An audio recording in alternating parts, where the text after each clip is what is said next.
Hola, bienvenidos a nuestra lectura y meditación de la palabra de Dios.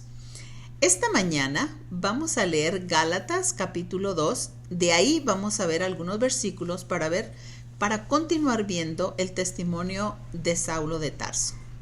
Dice de esta manera: fui a Jerusalén porque Dios me reveló que debía hacerlo. Durante mi tiempo ahí me reuní en privado con los que eran reconocidos como los dirigentes de la iglesia y les presenté el mensaje que predico a los gentiles. Quería asegurarme de que estábamos de acuerdo, porque temía que todos mis esfuerzos hubieran sido inútiles y que estaba corriendo la carrera en vano. Sin embargo, ellos me respaldaron y ni siquiera exigieron que mi compañero Tito se circuncidara a pesar de que era griego. En esta parte estamos viendo, primero quiero ver algunos puntitos. Quiero ver aquí que el apóstol Pablo todo lo que hacía, lo hacía dirigido por el Espíritu de Dios. Dice aquí, porque Dios me reveló que debería hacerlo. Para vida de que Dios te revele algo, obvio que tienes que tener comunicación con Él. Bueno, para mí es obvio, no te puede revelar nomás porque sí.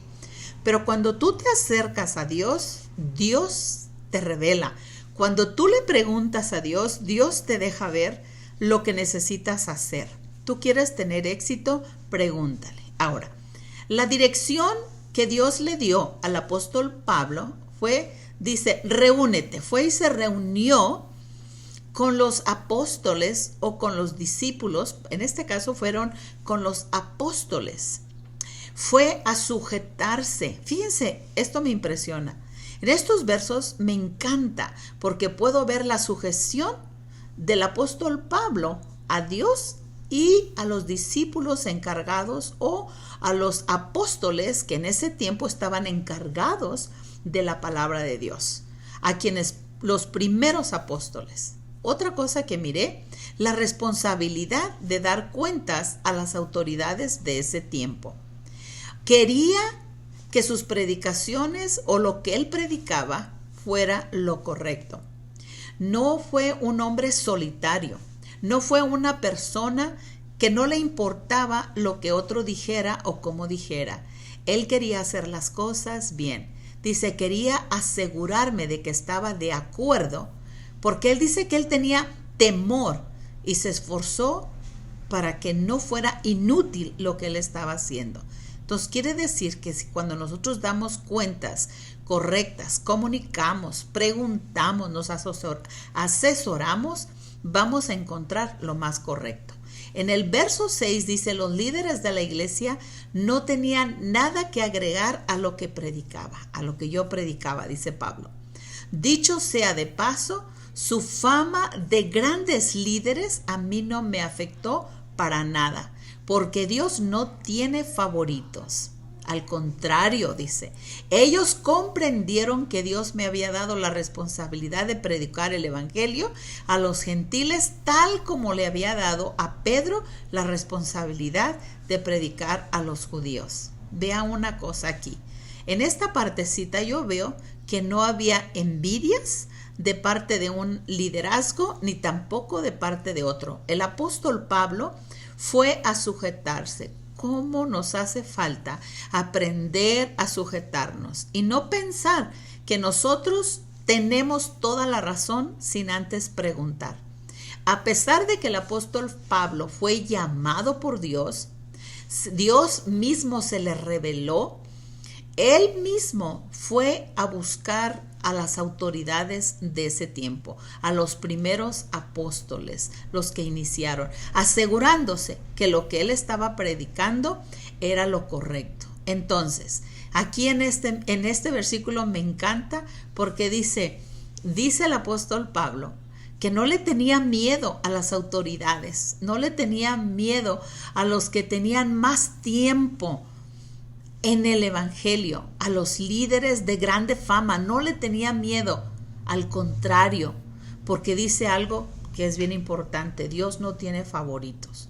O sea, que si es el predicador más famoso o el predicador menos famoso o el cristiano con mayor tiempo o con menos tiempo, Dios no tiene favoritos.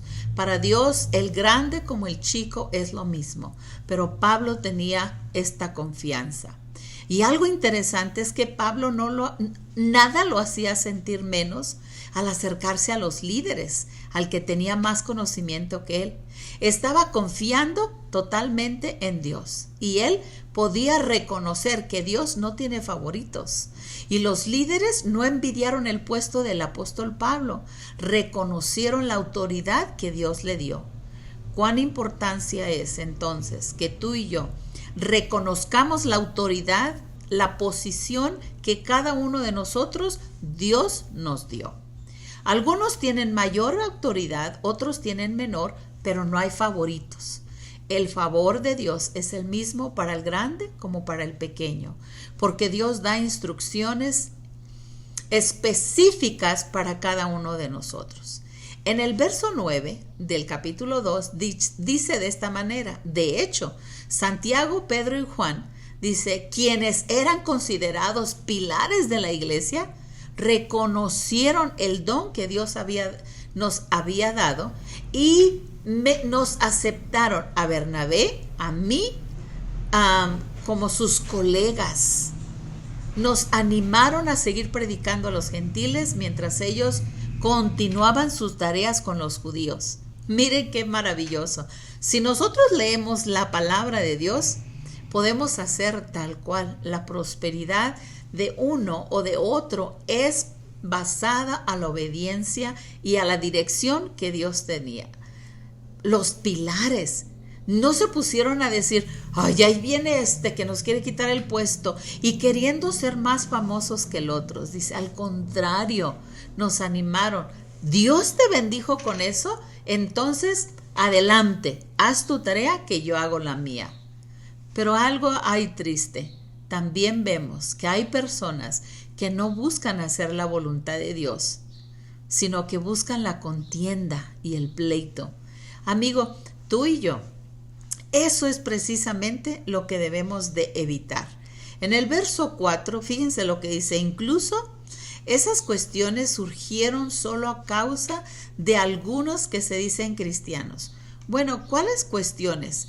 Cuando en el verso 3 dice, sin embargo, ellos me respaldaron y ni siquiera exigieron que mi compañero Tito se circuncidara.